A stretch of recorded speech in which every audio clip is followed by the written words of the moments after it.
Welcome to Module 1, Tox-free, Circular, and Climate-Friendly Buildings. In this part, we explore how buildings influence both human health and the environment, often in ways we don't immediately see. In Module 1, we cover 4 key topics. First, how buildings affect health and the environment. Second, the role of municipal leadership. Third, the connection between hazardous substances, circularity, and climate. And finally, 10 essential facts about construction materials and their health impacts. Let's begin with Section 1.1, the impact of buildings on health and the environment. Buildings are major environmental players.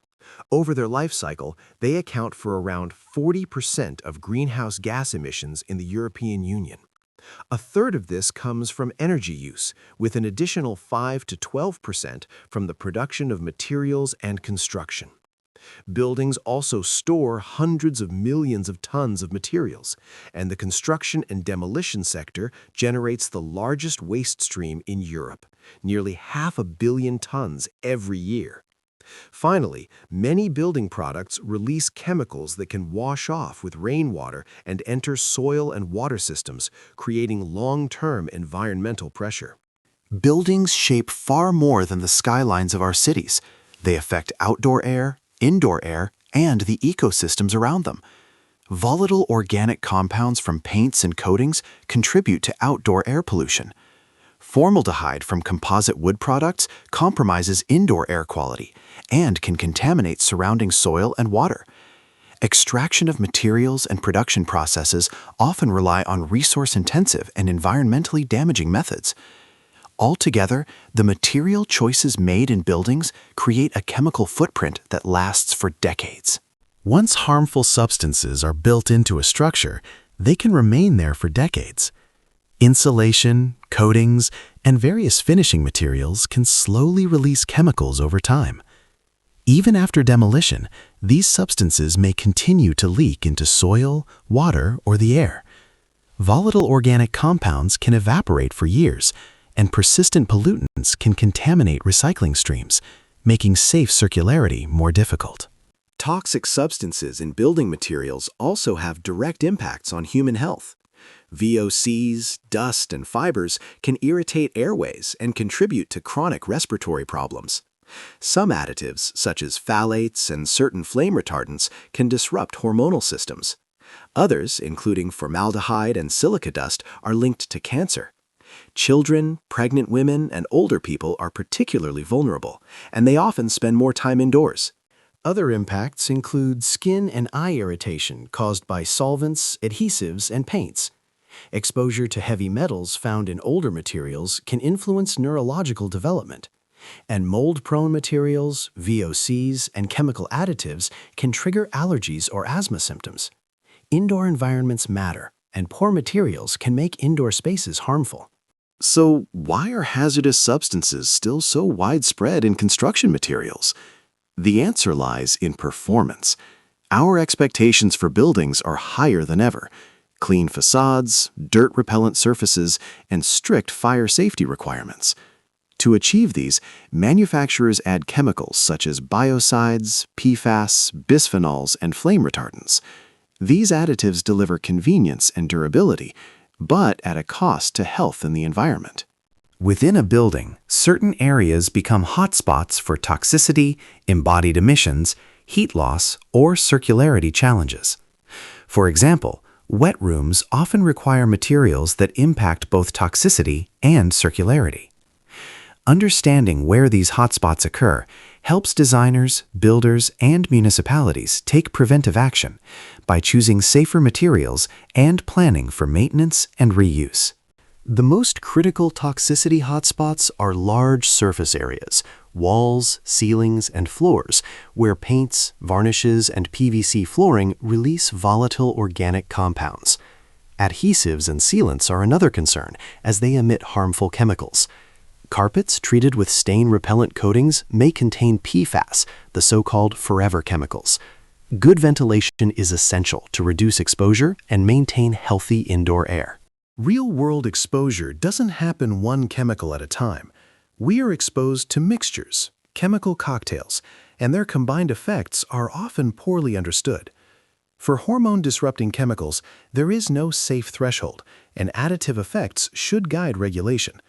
Studies show that even very low levels can cause harm when multiple substances interact. This is where the precautionary principle becomes crucial. The structure of a building, its concrete, steel, or timber frame, is usually the largest source of embodied emissions, sometimes up to 80%. Avoiding unnecessary surface treatments helps reduce both toxicity and future waste problems. Heat loss hotspots occur in the building envelope, insulation, airtightness, windows, and doors.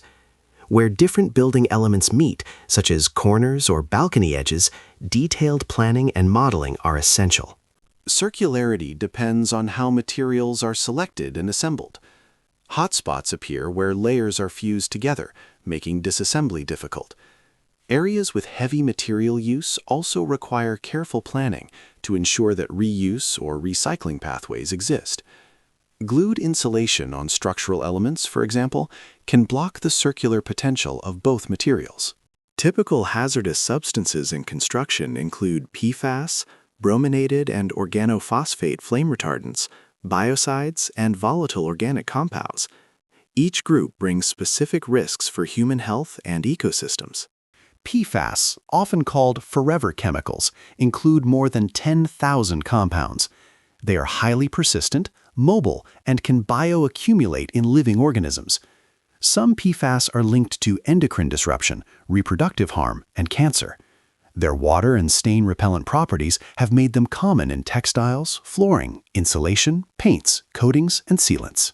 Brominated flame retardants are used to reduce flammability in plastics, foams, and finishing materials. However, many are persistent, mobile, and toxic. Some are carcinogenic or endocrine disrupting, and residues are found globally, even in remote areas. Despite restrictions, these substances often remain in recycled materials. Organophosphate flame retardants are used as substitutes for some restricted brominated compounds. They function both as flame retardants and plasticizers and are commonly found in PVC, polyurethane foams, and insulation materials. But they pose their own risks, including neurotoxicity, developmental and reproductive harm, and endocrine disruption. They are widely detected in indoor air, dust, soil, water, and even in humans. Biocides protect materials from mold and microbial degradation. They are commonly used in paints, coatings, sealants, adhesives, wood products, and natural fiber insulation. Because they are designed to kill living organisms, they are hazardous to humans and the environment. Many biocides are harmful to aquatic life and can affect indoor air quality through off-gassing. Volatile organic compounds evaporate easily at room temperature and are found in a wide range of construction materials, including paints, sealants, flooring, and insulation. VOCs contribute to respiratory issues, allergies, cardiovascular stress, and in some cases, cancer. They also degrade outdoor air quality when they form ground-level ozone. Choosing low VOC or VOC-free products significantly reduces exposure. To support safer decision-making, the Building Material Catalog provides detailed information on hazardous substances in common materials. The NHC3 fact sheets offer practical guidance linking chemical safety with circularity and energy efficiency. Thank you for listening. To explore more resources, tools, and guidance, visit the NonHazCity3 project page under Interreg Baltic Sea Region.